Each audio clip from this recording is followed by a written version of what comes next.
Ô lên bằng chục mẹ. Ô bằng chục. Ta. Ô bé chục à? Mới nghe bên mở. Mẹ nói chung cái à? Nè, chơi nhà này giả.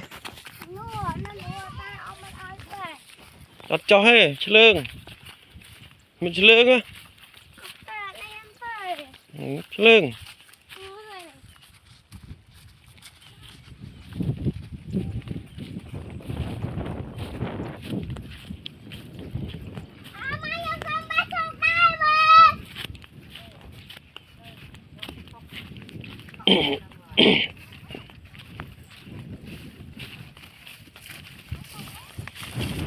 Ta. Đi cá. Ôn. Nè, nghiệm. Ê, không luôn. Ôn, nghiệm bên em hả? Để chúc mẹ.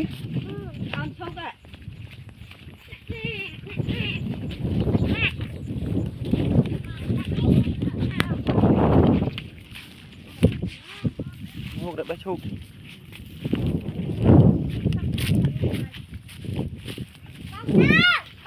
Trong chân nam mà rất bé chúc.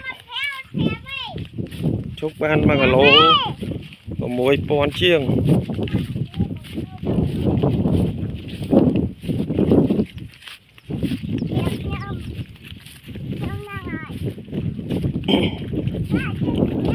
Trong ăn chén này đố bé chúc.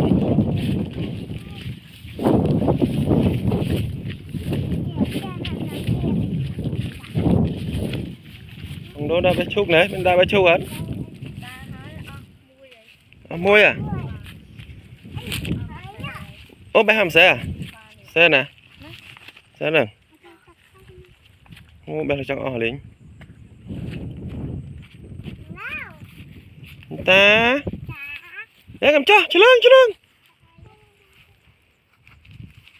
Bài ca chúc giờ tôi đã tua tê bà đa.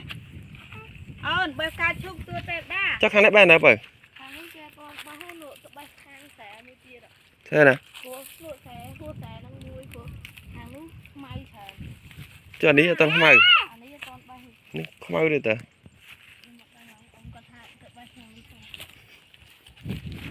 Nó già. Dạ bé chúc à.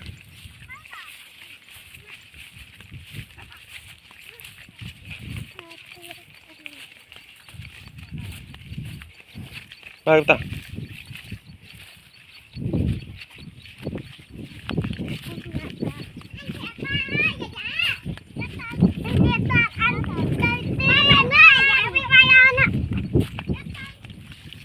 Không vô.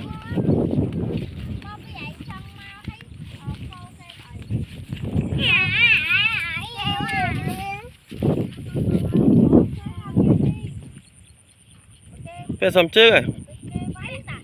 Phải trước tiếp này.